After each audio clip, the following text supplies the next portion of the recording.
E aqui, como eu disse que nós iríamos ver mais à frente, aqui eu trouxe tão somente para contextualização, né? É assegurado às praças que ingressaram na carreira antes da lei de 2017, que preencham os requisitos para inativação até 31 de dezembro de 2019. Esse foi o deadline, foi o momento final. Quem até 31 de dezembro de 2019 tinha essas condições, a eles é garantida essa promoção ao grau hierárquico superior no momento da reserva. Mas lembrando, essa previsão continua expressa na 10.990. Progressão de nível. Aqui também uma alteração dos últimos anos, que nós temos tanto na 10.990 quanto na 10.992, como vamos ver mais à frente. O ingresso na carreira de nível médio se dá no nível 3, não é no nível 1, é no nível 3. Na graduação de soldado, havendo a progressão automática no nível 2, após 10 anos, e no nível 1, após 20 anos. A promoção à graduação superior independe do nível. Férias.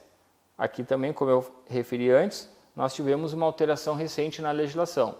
As férias, elas são afastamentos totais, e daqui a pouco eu posso passar batido numa afirmação que me diga que as férias são afastamentos parciais. Na verdade, as férias são afastamentos totais do serviço, e elas podem ser gozadas em até 3 períodos, quando na legislação recente ela previa 2 períodos.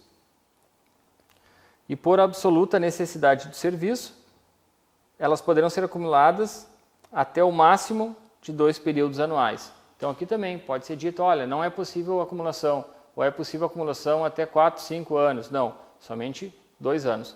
Em que pese administrativamente, considerando uma série de situações, haja essa possibilidade de uma acumulação um pouco maior. O que está previsto na lei são os 2 anos. Previsão expressa da lei são afastamentos. Os militares têm direito também aos períodos de afastamento total do serviço, observadas as disposições legais e regulamentares por motivo de núpcias, luto, instalação ou trânsito. Licenças. Licença é autorização para afastamento total do serviço. Aqui também a licença é a possibilidade que o militar tem para afastamento parcial. Não, para afastamento total. Em caráter temporário. E pode ter alguma afirmação lá que é em caráter permanente. Não, na verdade, temporário. Então, são circunstâncias desse conceito, do fenômeno licença, que eu preciso ter em mente, porque ele pode estar escrito de uma forma diferente que vai transformar uma afirmação que teoricamente é correta em incorreta. Então, é um afastamento total, em caráter temporário. E ela pode ser o quê? E aqui nós temos o rol com a previsão. Capacitação profissional, interesses particulares, saúde própria, saúde de pessoa da família, gestante e adotante, paternidade e para acompanhar o cônjuge. Vamos ver todas elas. Talvez não caia o rol na prova, e mais o conceito de cada uma delas, mas de qualquer forma é importante eu saber quais são as licenças, porque eventualmente possa cair uma questão em aponte qual alternativa prevê uma licença que não existe na legislação. Mas nós vamos estudar agora todas elas com seus conceitos, suas características. Então, capacitação profissional. E aqui também é uma alteração recente da lei. Expliquei isso nas outras aulas. Nós tínhamos uma licença especial, que ela era própria dos militares, e nós tivemos uma alteração que fez com que fosse substituída essa licença especial pela licença capacitação, que é nova, é recente. Poucos militares têm direito ao gozo dela ainda por não cumprir os requisitos que nós vamos analisar. Então é importante ter essa noção. Talvez, inclusive, naquilo que eu disse anteriormente, que possa cair uma questão dizendo quais são as licenças que existem na instituição ou qual a licença não existe na instituição. A especial não existe mais. A partir de agora, a partir da aprovação da lei, nós passamos a ter a licença capacitação profissional em seu lugar. E veja que as características são, de certa forma, parecidas. Então, tem que cuidar para não estar previsto lá. Existe o direito à licença especial com as características que, na verdade, são da licença de capacitação profissional. Após cada quinquênio de efetivo exercício, terá direito a um curso de capacitação profissional por até 3 meses, não cumuláveis, vedada a conversão em pecúnia. Então, o que eu preciso saber? Que é a cada quinquênio de efetivo exercício, não é a cada triênio. Eu preciso saber que é para a realização de um curso, e não como era especial antes, que eu podia utilizar para o que eu quisesse. Que é por 3 meses, que elas não são cumuláveis, então eu não posso emendar 2, 3, 4 licenças. E que é proibida a conversão em pecúnia, algo que era permitido antes na especial, agora não pode mais. Em que pese essa substituição, a lei ainda prevê que as licenças especiais já adquiridas são garantidas. Isso também pode ser alguma situação de prova. A licença especial antes prevista não tem mais efeito, não existem mais. Não, aquelas que já eram adquiridas foram respeitadas. E o período de licença para capacitação profissional não interrompe a contagem do tempo de efetivo exercício. Então pode ter alguma situação nesse sentido. Considerando que o militar vai se afastar para a realização de curso, a licença de capacitação profissional interrompe a contagem do tempo de efetivo serviço. Não, ela não interrompe, porque é uma licença que faz com que o militar consiga se aprimorar. Licença para tratar de interesses particulares. O militar estável, poderá ser concedida licença para tratar de interesses particulares pelo prazo de até 2 anos consecutivos, sem remuneração e com prejuízo da contagem do tempo de serviço. Então, ao contrário do que nós acabamos de ver na licença de capacitação profissional, que não se interrompe a contagem do tempo de serviço, aqui na licença para tratar de interesses particulares, sim, há uma interrupção na contagem desse tempo, e ele é sem remuneração. Ela pode ser negada, pode ter uma questão aí também, a licença para tratar de interesses particulares não poderá ser negada. Ela pode ser negada, não é um direito absoluto. O militar poderá a qualquer tempo reassumir o cargo. Aqui também pode ter uma situação, o militar, considerando que está em gozo de licença para tratar de interesses particulares, somente poderá reassumir o serviço após expirar a licença. Não, ele pode reassumir o exercício do cargo a qualquer tempo. E não se considerar nova licença antes de decorrido 2 anos do término anterior. Então vejam, uma série de situações que podem ser cobradas na prova. Por isso que eu preciso ter atenção no conceito da licença, quais são as suas características, quais são os seus efeitos e, eventualmente, quais são os prazos estabelecidos na norma. A licença para tratamento de saúde própria. Será concedida ao militar licença para tratamento de saúde própria a pedido ou ex officio. Então, não necessariamente o militar precisa ter pedido essa licença, ela pode ser concedida ex officio, independentemente do seu pedido. Precedida de inspeção médica pelo Departamento de Saúde, sem prejuízo da remuneração. Então, para que o militar possa tratar da sua própria saúde. Nesse tempo, o militar deverá abster-se do exercício de atividades incompatíveis, sob pena de imediata suspensão da mesma. Então, a pedido, o ex officio, ele está sendo retirado do serviço para recuperar da sua saúde, mas se for identificado que ele está fazendo normalmente, digamos assim, no seu cotidiano, situações que eram semelhantes ao seu serviço, essa licença pode ser suspendida a qualquer momento.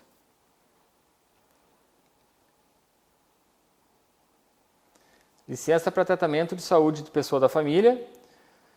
O militar poderá obter licença por motivo de doença do cônjuge. Vejam, aqui é um rol, né, que é trazido e pode ser que, eventualmente, numa questão, sejam trazidas outras pessoas que não constam nesse rol.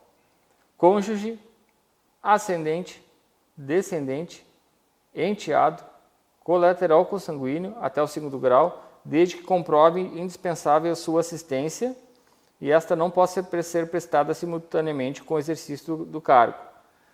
Então, precisa ser demonstrada realmente essa necessidade e que eu não tenho como trabalhar e cuidar de pessoa da família e que necessariamente precisa ser neste rol previsto na norma.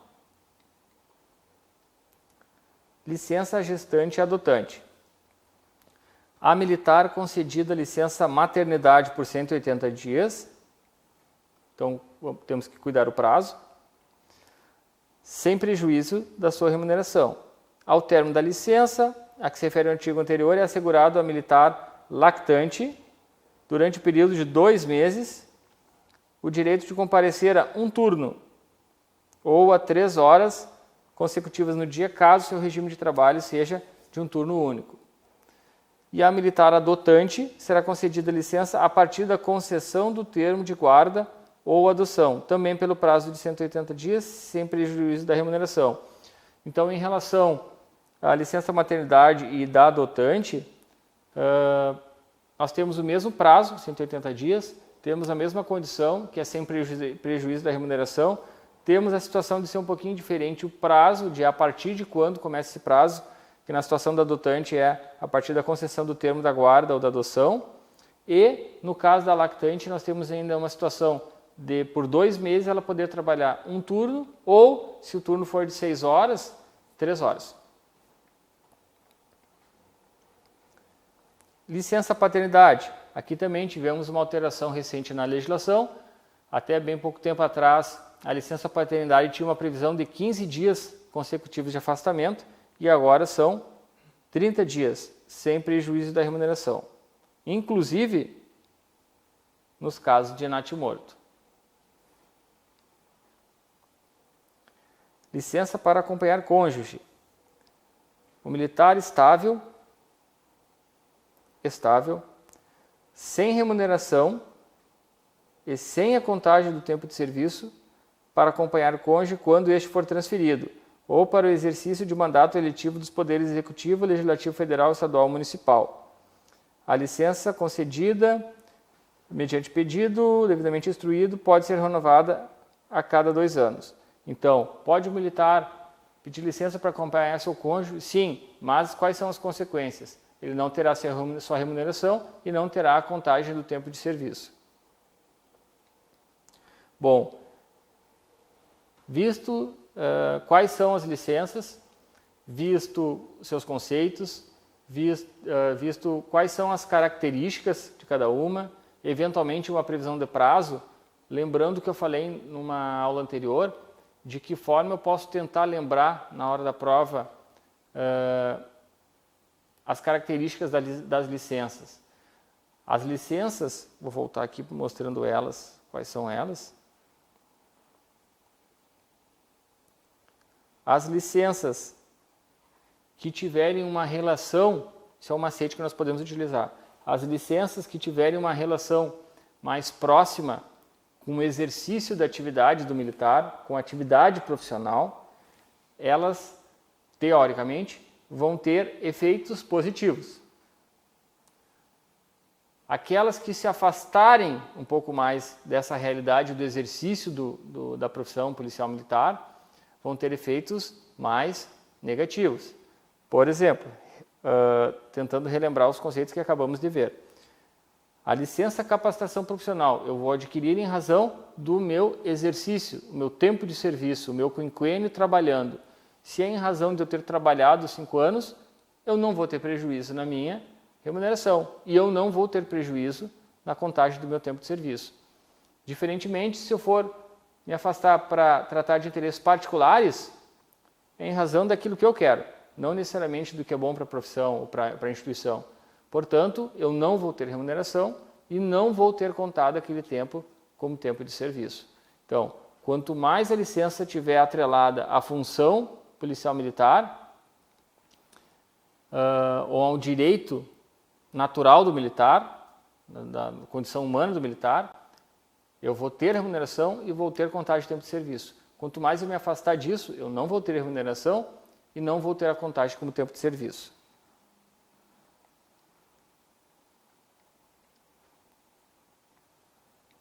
Em relação à pensão, vamos identificar aqui mais precisamente o artigo 85, que se destaca um pouco mais para cair na prova. o servidor militar morto em campanha ou em ato de serviço, ou em consequência de acidente de serviço, deixará seus dependentes pensão correspondente aos vencimentos integrais do grau hierárquico imediatamente superior ao que possuir na ativa. E aqui, de novo, assim como nós tratamos ali recentemente em relação ao pedido de reserva remunerada para as praças que tinham mais de 25 anos, com a promoção ao grau hierarquicamente superior, que eu disse que tinha legislação que tangenciava esse artigo e provocava outros efeitos, aqui também nós temos outras legislações no Estado que também tratam desse assunto. Mas, como elas não estão no edital, o que eu preciso me preocupar? Com o que está previsto literalmente nessa lei. E o que aqui diz? Até nós podemos ter uma discussão se administrativamente ou judicialmente ela está tendo efeito. Mas, se for pedido em relação à pensão do artigo 85, eu tenho que ir direto ao que tenho de previsão na norma, que é, no momento que o militar venha a falecer em virtude, por exemplo, de um acidente de serviço, ele vai deixar seus dependentes a pensão integral e do cargo superior ao seu ativa. Prerrogativas. Aqui também, num rol que prevê não necessariamente 100% das prerrogativas, mas um rol bem significativo. Então, títulos, uniformes distintivos, honras, tratamentos, sinais de respeito, penas de prisão, detenção ou reclusão cumprida em organização militar, julgamento em fórum especial nos crimes militares, livre ingresso e trânsito em objeto de serviço, prioridade em qualquer serviço de transporte ou comunicação, carteira de identidade de acordo com o modelo regulamentar e o não confinamento em cela no caso de punição administrativa. Então, são situações corriqueiras, naturais, que no dia a dia o militar já tem essa compreensão de que elas são prerrogativas suas. O que nós temos que ter um pouquinho de atenção é, por exemplo, quando tem uma previsão de que tem o livre ingresso de trânsito em objeto de serviço, independentemente da inviolabilidade do domicílio. Não, né? Considerando a previsão constitucional do respeito à inviolabilidade do domicílio. Mas fora isso, são situações normais, tranquilas de lembrar. Uso dos uniformes são estabelecidos na regulamentação da Brigada Militar, mais precisamente no RU. É proibido o uso do uniforme em reuniões, propagandas ou qualquer outra manifestação de caráter político partidário. Na inatividade, salvo para comparecer em solenidades militares, policiais militares, quando autorizado a cerimônias cívicas comemorativas nas datas nacionais e em atos sociais. E no estrangeiro, quando em atividade não relacionada com a missão do militar, salvo quando expressamente determinado autorizado. Então, são situações que eu preciso ter em mente, porque são casos expressos de vedação da utilização do fardamento.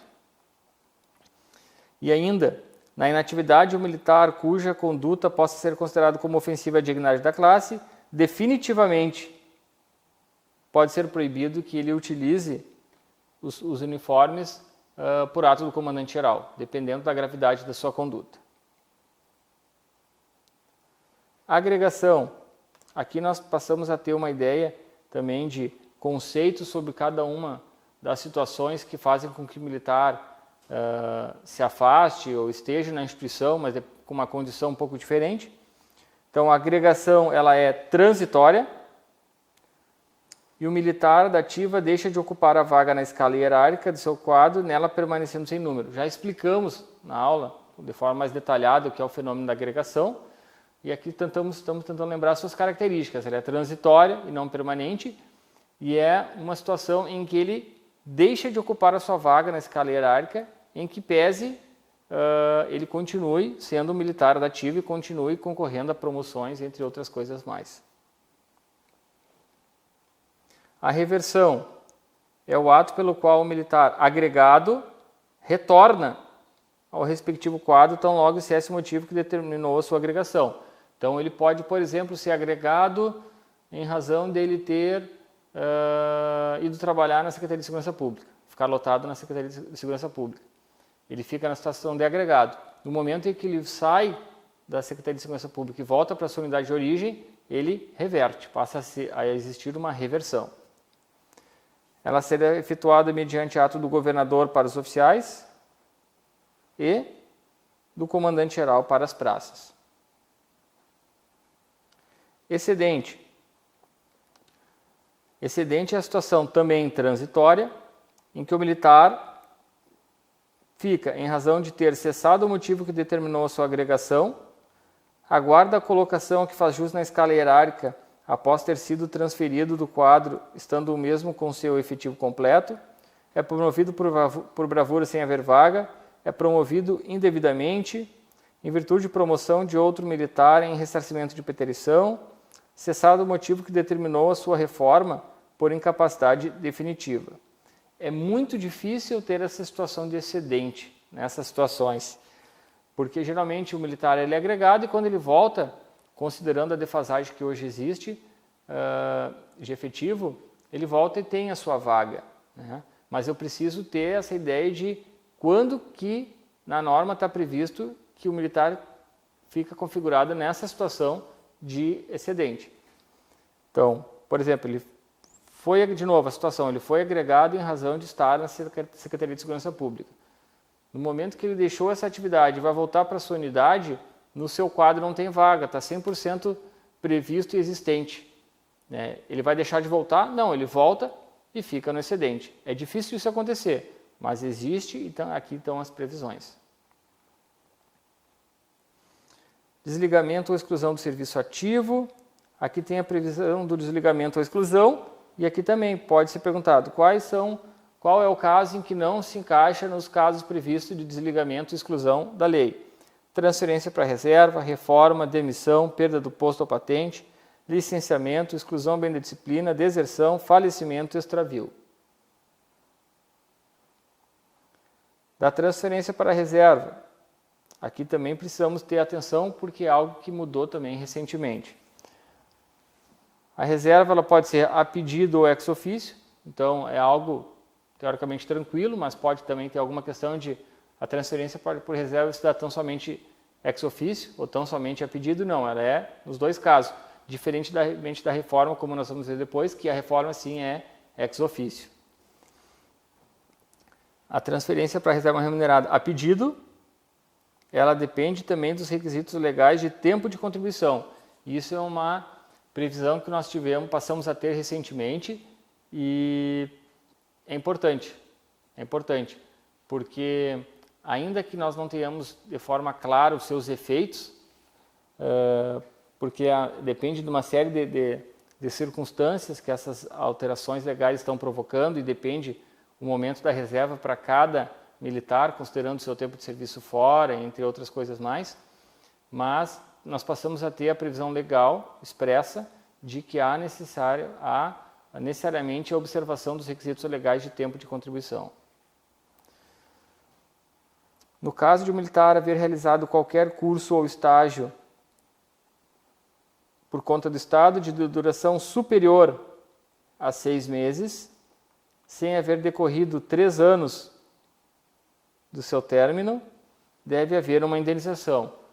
Eventualmente eu posso ficar sabendo que alguém entrou na justiça, ganhou, não precisou devolver os valores. Bom, se cair, de novo, como é uma prova dogmática daquilo que está previsto na norma, se tiver essa previsão, exatamente como está na lei, eu tenho que considerar essa afirmação como correta. Preenchidos os demais requisitos legais, a transferência para reserva, a pedido, exige o tempo mínimo de 25 anos de efetivo serviço militar prestado à corporação para os homens e 20 anos para as mulheres.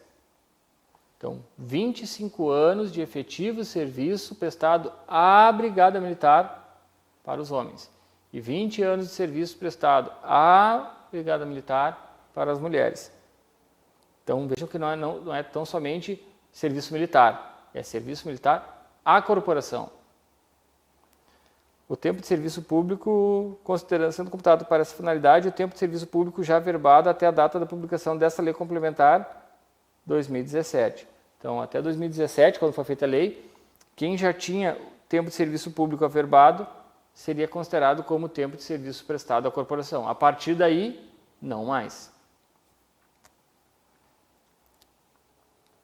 E quando que a transferência para a reserva vai ser ex officio? Em relação às idades, 65 anos para oficiais e 60 anos para praças. Lembrando que essa previsão é aquela que a gente fez menção lá no início, quando fala até quando pode ser renovado o tempo de serviço, né, no caso das praças, do abono por tempo do abono para permanência no serviço, podia haver essa renovação até a previsão do artigo 106.1, e aqui está previsto no caso das praças 60 anos.